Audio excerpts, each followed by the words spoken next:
لیکن انسٹاگرام پہ اور فیس بک پہ اور ٹک ٹاک پہ جو مختلف ناچنے والی اور مختلف جسے کہہ لیں کہ پروڈکٹ ٹائپ عورتیں ہیں، تو وہ تو اتنی ہیں، اور آپ ان کو دیکھ دیکھ کے اتنا زیادہ اپنے اندر ہوس والا عنصر پیدا کرتے ہیں، اس کے بعد آپ کے اندر ایمان کہاں سے آئے؟ اب کوئی انسان نمازی ہے اور وہ یہ کنسیڈر کرتا ہو کہ چونکہ میں نماز پڑھتا ہوں، تہجد پڑھتا ہوں اور میں بہت نیک انسان ہوں، لیکن میں بدنظری کرتا ہوں تو اتنا تو چلتا ہے، تو ایسا نہیں۔ لڑکیاں ڈسکس ہو رہی ہیں، ڈرگز ڈسکس ہو رہی ہیں، سگریٹ ہو رہا ہے ڈسکس، یا پھر کچھ بھی موویز ڈسکس ہو رہی ہیں، سیریز ڈسکس ہو رہی ہیں۔ آپ نے تربیت کیا کہ آپ تربیت میں ایز اے سوسائٹی بھی فیل ہیں اور ایز اے پیرنٹ بھی فیل ہیں، اور پیرنٹس کے معاملے میں صرف ماں نہیں، باپ اور ماں دونوں فیل ہیں۔ السلام علیکم ورحمۃ اللہ۔ میں ہوں فاطمہ فضل، اور میں ایک حدیث کو یہاں پہ ڈسکرائب کرنا چاہ رہی ہوں جو حضرت عبداللہ بن مسعود سے مروی ہے کہ نبی علیہ السلام نے فرمایا کہ انسان کی نگاہ شیطان کے تیروں میں سے ایک بدترین تیر ہے، اور جو شخص بھی مجھ سے ڈر کر یعنی اللہ سے ڈر کر اس کو چھوڑ دے تو اس کے بدلے اللہ تعالیٰ اس کو ایسا ایمان دیں گے کہ جس میں وہ حلاوت محسوس کرے گا، اس کے دل میں ایسا سکون دیں گے، لذت دیں گے کہ وہ ایمان اور عبادت کو محسوس کر سکے گا۔ ہمارے ہاں اس بات کو آپ یوں کہہ لیں کہ نہ تو یہ علماء کا کوئی ایسا ٹاپک ہے جس کے اوپر وہ زور دیتے ہو، کیونکہ میں نے آج تک پاکستان میں جتنے بیانات سنے ہیں، جتنے علماء کو سنا ہے، انہوں نے ہمیشہ عورت کے ٹاپک کو بہت زیادہ پریشر سے بیان کیا ہے، جبکہ مردوں کو میرے خیال سے اپنی ذات کو لے کے زیادہ ڈسکشن کرنی چاہیے تھی کہ مرد کے اندر، کیونکہ مرد ایک طرح سے کہہ لیں کہ سوسائٹی کو لے کے چلا رہا ہوتا ہے، اس کو حاکم بنایا گیا، سربراہ بنایا گیا، لیکن یہاں یہ والے ٹاپکس کے اوپر کوئی بات نہیں کرتا ہے۔ نگاہ سے مراد یہ ہے کہ انسان نظر کی حفاظت کرے۔ اب سورہ نور میں اللہ تعالیٰ نے عورت کے پردے کا ذکر بعد میں کیا ہے، جبکہ مرد کی نگاہ نیچے رکھنے کا حکم پہلے کیا، لیکن علماء کا پریشر عورت کے پردے پہ بہت زیادہ ہے۔ عورت کا ناک نظر آ جائے تو مسئلہ، عورت کا منہ نظر آ جائے تو مسئلہ، اس کے ہاتھ نظر آ جائے تو مسئلہ، لیکن اس چیز کو کوئی پریشرائز کرنے کے لیے تیار ہی نہیں ہے کہ مرد کی نگاہ کتنا بڑا فساد ڈال رہی ہے ہماری سوسائٹی میں۔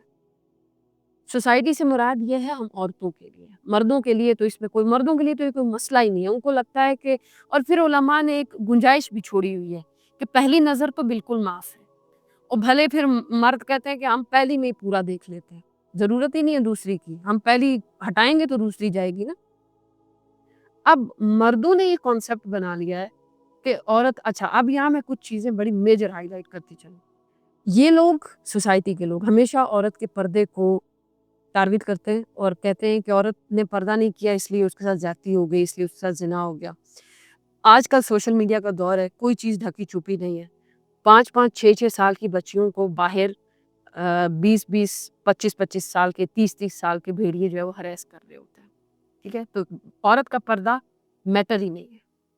اگر میں نظر نیچے کر کے چل رہی ہوں تو کسی نے کیا پہنا ہے مجھے کیا پتا چلے گا؟ تو مسئلہ کہاں پر ہوا؟ کسی کے پہننے میں مسئلہ نہیں ہے، مسئلہ آپ کے دیکھنے میں۔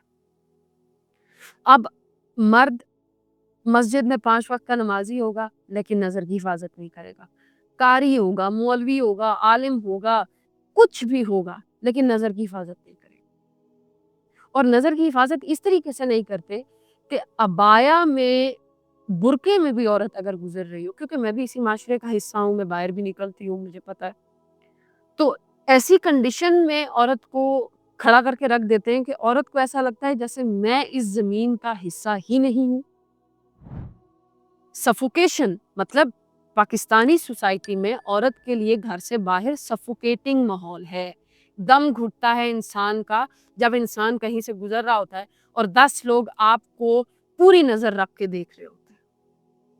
تو اس میں کہیں پر بھی عورت کے پہناوے کا قصور نہیں ہے، نظر کا قصور ہے۔ پھر آپ جتنے بھی عبادت گزار ہوں، جس طرح میں نے آپ کو حدیث کوٹ کی کہ اگر آپ اپنی نظر کی حفاظت نہیں کرتے تو آپ پھر ایمان کی حلاوت نہیں چکھ سکتے، کیونکہ اللہ تعالیٰ کے جو قانون ہیں وہ کہیں نہ کہیں ایک قانون دوسرے سے کنیکٹ ہے، دوسرا تیسرے سے، ایک چین کی طرح۔ اگر آپ کو اللہ چاہیے اور ایمان چاہیے تو پھر وہ ساری چیزیں ترتیب سے پوری کرنی پڑیں گی۔ اب کوئی انسان نمازی ہے اور وہ یہ کنسیڈر کرتا ہو کہ چونکہ میں نماز پڑھتا ہوں، تہجد پڑھتا ہوں اور میں بہت نیک انسان ہوں، لیکن میں بد نظری کرتا ہوں تو اتنا تو چلتا ہے، تو ایسا نہیں۔ چلنے والا کانسیپٹ اسلام میں نہیں ہے کہ چلتا ہے، یہ بھی چلتا ہے وہ بھی چلتا ہے۔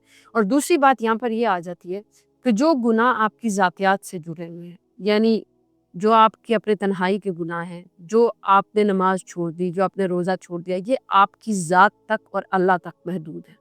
لیکن آپ کے جس گناہ سے انسانیت کو نقصان پہنچ رہا ہوتا ہے اس سے آپ کو بہت ڈیمیج پہنچتا ہے، کیونکہ اللہ تعالیٰ کو کہیں نہ کہیں انسان کے ساتھ اپنے معاملے میں تو رحم آتا ہے کہ انسان نے نماز چھوڑ دی ہو، اگلے وقت میں پڑھ لے تو اللہ تعالیٰ معاف کر دیتے ہیں، لیکن جو انسان انسانوں کو ڈیمیج پہنچا رہا ہوتا ہے، اللہ نے کہا ہے جو میرے زمین والوں پہ رحم نہیں کرتا میں اس پر رحم نہیں کرتا۔ تو مردوں نے معاشرے کے اندر یہ والا فساد اس طریقے سے پھیلایا ہوا ہے بچیوں کو لے کے، اور میں آج کل اس طرح کی ویڈیوز میرے سامنے آ جاتی ہیں کہ 6 سال کی بچی، 8 سال کی بچی، اس کے ساتھ گاڑی میں ہراسمنٹ ہو رہی ہے، اس کے ساتھ ریپ ہو رہا ہے، چھوٹی چھوٹی بچیاں گلی میں گزر رہی ہوتی ہیں، ان کو زبردستی پکڑ کے گلے لگایا جاتا ہے۔ مطلب یہ اتنی بے حیائی اور اتنی بے غیرتی جب ہوگی تو پھر کیسے ممکن ہے کہ آپ کو مردوں کے اندر حضرت عمر کا عکس دکھائی دے، حضرت علی کا عکس دکھائی دے؟ پھر آپ کو یہاں پر وہی دکھائی دے گا جو کچھ ہو رہا ہے۔ پھر اور بھی بہت سارے موبائل کے تھرو اور بد نظری کے بہت طریقے ہیں۔ اب کوئی انسان باہر عورتوں کو نہیں دیکھتا فار ایگزامپل، لیکن انسٹاگرام پہ، فیس بک پہ، کیونکہ یہ فیس بک، انسٹاگرام، ان پر تو اتنی بد نظری آج کل ہوتی ہے، اتنی گھر سے باہر نہیں ہوتی۔ فار ایگزامپل کوئی پاکستان میں رہ رہا ہے، وہ گھر سے باہر جائے گا زیادہ سے زیادہ کسی لڑکی کا منہ دیکھے گا، کیونکہ یہاں تو لباس پورا پہننے کا رواج ہے۔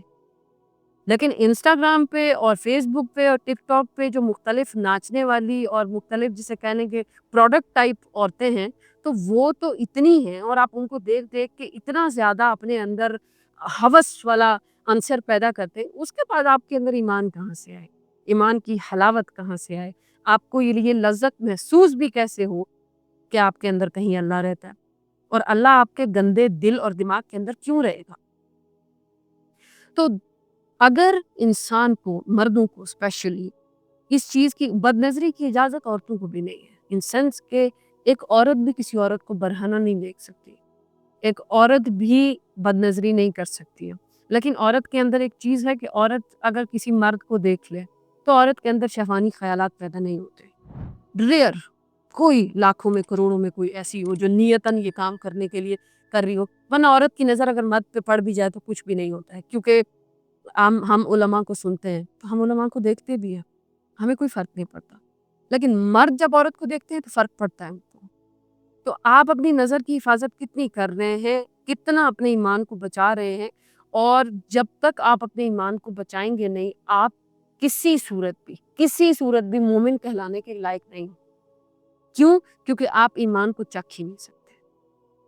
کوئی اتنا ہلکا پھلکا سودا تو نہیں ہے نا کہ آپ نے اپنی طرف سے نماز کو ایک رسی پکڑ کے بیٹھ گئے کہ بس یہ میرا ایک کام تھا جو میں کر لیتا ہوں، اس لیے میں نیک ہوں، اب میں باقی جو بھی بے حیائی، بے شرمی کرنا چاہوں میں کر سکتا ہوں، اور پھر اس کے بعد مجھے ایمان بھی جو ہے نا وہ حاصل ہے، پاسبل ہی نہیں ہے۔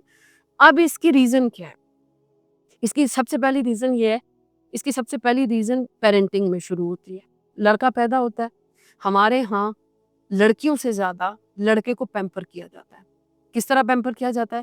لڑکوں کے بستر پہ ہاتھ دھلوائے جاتے ہیں کھانا کھانے کے لیے، لڑکوں کے جوتے ان کی مائیں صاف کر رہی ہوتی ہیں۔ تو جب تربیت ہی اتنے بے غیرت قسم کے انداز میں ہوگی کہ مطلب آپ اتنا یوزلیس قسم کا لڑکا بڑا کر رہے ہیں، تو اس کے اندر کہاں سے پیدا ہوگی غیرت، یا اس کو کہاں سے شرم آئے گی، یا اس کو کیسے چیزوں کا پتہ چلے گا؟ تو پہلا عنصر ہے ہی تربیت، جہاں پر ماں کو اس بات سے تو کنسرن ہے کہ میری بیٹی اگر لپسٹک لگائے تو غلط بات ہے، لیکن اس بات سے کنسرن نہیں ہے کہ اگر میرا بیٹا چھت پہ بیٹھ کے دوسرے گھروں میں تانکا جھانکی کر رہا ہو تو کوئی مسئلہ نہیں، کیونکہ وہ بیٹا ہے۔ بیٹے سے کوئی نہیں پوچھتا تم 12 بجے کیوں گھر آئے، بیٹی سے پوچھتے ہیں، کیونکہ یہاں تضاد ہے، تربیت میں تضاد ہے۔ تو آپ نے دیکھا ہوگا کہ پاکستانی معاشرے میں باحیا عورتیں بہت زیادہ ہیں، باحیا مرد نہیں ہیں۔ نیک شریف قسم کے مرد کو بھی ڈھونڈ کے اپنے بیٹی کی شادی کریں گے، اس کے اندر بھی کوئی نہ کوئی بغیرتی ہو، اور ایسی ویسی جو کام آپ نے اپنی بیٹی کو کبھی سوچنے، دیکھنے، سننے نہیں دیے ہوتے، وہ آپ کا داماد آپ کی بیٹی کو سکھا رہا ہوتا۔ کیوں؟ کیونکہ بیٹے کو حیا سکھایا ہی نہیں ہے۔ بیٹی کو حیا کا عنصر سکھانے کی بہت کوشش کی گئی، بیٹے کو نہیں سکھائی گئی۔ پہلا یہ مسئلہ ہے۔ پھر جیسے ہی لڑکا سوسائٹی میں نکلتا ہے تو چونکہ سوسائٹی آلریڈی گندی ہے، گلی کے دوست ملنے جلنے والے ان کی کنورسیشن ہی یہی ہوتی ہے، ان کی گفتگو ہی یہی ہوتی ہے۔ ہمارے جو والد ہیں انہوں نے ہمارے ساتھ ہمیشہ جو کمیونیکیشن کی ہے، گفتگو کی ہے، اس میں ہمیشہ دین کا کوئی نہ کوئی عنصر ہوتا تھا، یعنی اسلام میں یہ ہے، اسلام میں یہ ہے، اسلام میں یہ ہے، تو ان کا تربیت پہ بہت زیادہ زور تھا۔ تو ابھی ہم بڑے بھی ہو گئے ہیں تو ہمارے بہن بھائی کی اکثر جو گفتگو ہوتی ہے میجورٹی ٹائم وہ دین کے ٹاپک پہ ہوتی ہے۔ بھائی مجھ سے پوچھ رہے ہوتے ہیں ہم نے فلاں حدیث پڑھی، تم نے سنی، اس کے بارے میں تمہارا کیا خیال ہے؟ اچھا تم اس کو کیسے مانتی ہو؟ اچھا جی غامدی صاحب نے یہ کہا ہے، اچھا انجینئر صاحب نے یہ کہا ہے، مولانا طارق جمیل صاحب یہ کہا ہے۔ یہ ہماری کامن گفتگو ہوتی ہے بہن بھائیوں۔ اور میں نے اس چیز سے یہ اخذ کیا کہ سراؤنڈنگ میٹر کرتی ہے۔ تو آپ کے بچوں کو آپ نے اگر سکھایا ہی کچھ بھی نہیں ہے، بیٹوں کو بیٹیوں کو، تو ان کی کمیونیکیشن بھی یہ ہوتی ہے۔ یعنی آپ کا بیٹا تھوڑا سا بڑا ہوتا ہے، وہ گلی میں نکلتا ہے، اس کو گلی میں کوئی لڑکا ملتا ہے، سگریٹ پی رہا ہے، اچھا یہ نئی چیز ہے، مجھے بھی سکھا دو، اچھا یہ میں تمہیں ویڈیو دکھاتا ہوں موبائل میں، اچھا وہ فلاں گھر میں نا ایک لڑکی چھت پہ نکلتی ہے، میں تمہیں وہ دکھاتا ہوں۔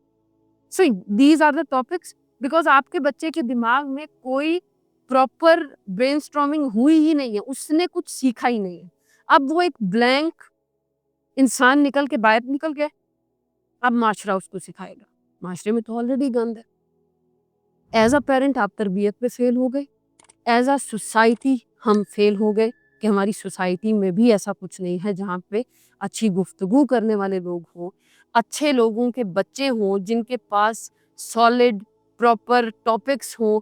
مطلب 20 سال کے 25 سال کے لڑکے اور ان کے پاس گفتگو کرنے کے لیے کوئی معنی خیز ٹاپک نہیں ہے۔ بکواسیات، لڑکیاں ڈسکس ہو رہی ہیں، ڈرگس ڈسکس ہو رہی ہیں، سگریٹ ہو رہا ہے ڈسکس، یا پھر کچھ بھی موویز ڈسکس ہو رہی ہیں، سیریز ڈسکس ہو رہی ہیں۔ آپ نے تربیت کیا کہ آپ تربیت میں ایز اے سوسائٹی بھی فیل ہیں اور ایز اے پیرنٹ بھی فیل ہیں، اور پیرنٹس کے معاملے میں صرف ماں نہیں، باپ اور ماں دونوں فیل ہیں۔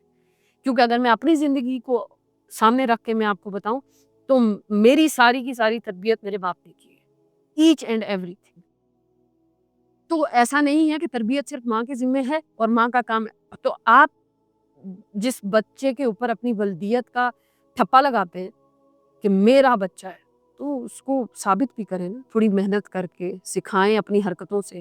آپ کتابوں کو ہاتھ نہیں لگاتے، آپ پڑھتے لکھتے نہیں، آپ کا بچہ کہاں سے پڑھے گا؟ آپ خود سموکنگ کر رہے ہوں گے، آپ کا بچہ کیوں نہیں کرے گا سموکنگ؟ آپ کی گفتگو میں تمسخر ہوگا، عورتوں پہ مذاق ہوگا، آپ کا بچہ کیوں نہیں کرے گا؟ تو سوسائٹی کو مرد دینے کے لیے ایسا نہیں ہے کہ ابھی کے مردوں کو ایک دم سے ٹرانسفارم کر دیا جائے۔ دو طریقے ہو سکتے ہیں۔ ایک یہ کہ جو لڑکے ینگ جنریشن کے مجھے سن رہے ہیں، وہ اپنے خیالات، تصورات، اپنے معاملات چینج کر کے اپنے آپ کو انسانیت کی طرف لے کر آئیں تو تھوڑی سوسائٹی بدل سکتی ہے۔ اور دوسری چیز، جو بچے ابھی انڈر پیرنٹنگ ہیں، ان کے پیرنٹس یہ بات سیکھ لیں کہ آپ معاشرے کو کیا دینے والے ہیں۔ میرے بارے میں لوگوں کو یہ بہت کنفیوژن ہے کہ میں زیادہ بچوں کے خلاف، میں زیادہ بچوں کے خلاف نہیں ہوں۔ میں خلاف اس بات کے ہوں کہ آپ اتنے بچے پیدا کریں جن کو آپ کوالٹی لائف دے سکیں۔ تو آپ کے پاس جو بچے ابھی انڈر پیرنٹنگ ہیں، ان کو کچھ بنا کے سوسائٹی میں نکالیں۔ آپ بچوں کو 7 پیدا کریں، 10 پیدا کریں، آپ کے بچوں کے پاس تربیت ہی نہیں ہے، تو آپ کے ان بچوں کا سوسائٹی کیا کرے اور آپ کیا کریں گے ان کا؟ یہ کوئی تمغہ تھوڑی نا کہ اعزاز لے لیا میرے اتنے بچے۔ آپ کے بچے ہیں کیا؟ کوالٹی، میرا باپ کیا ہے، میرا دادا کیا تھا، کسی کو کیا لینا دینا ہے؟ میں خود کیا ہوں اس سے لینا۔ تو یہ چیز آپ تب تک اپنے بچوں کو نہیں دے سکتے جب تک یہ سوچ آپ ایز اے پیرنٹ نہیں بدلیں گے. آئی ہوپ میرا پوائنٹ آپ لوگوں کو سمجھ آ گیا ہو. جزاک اللہ.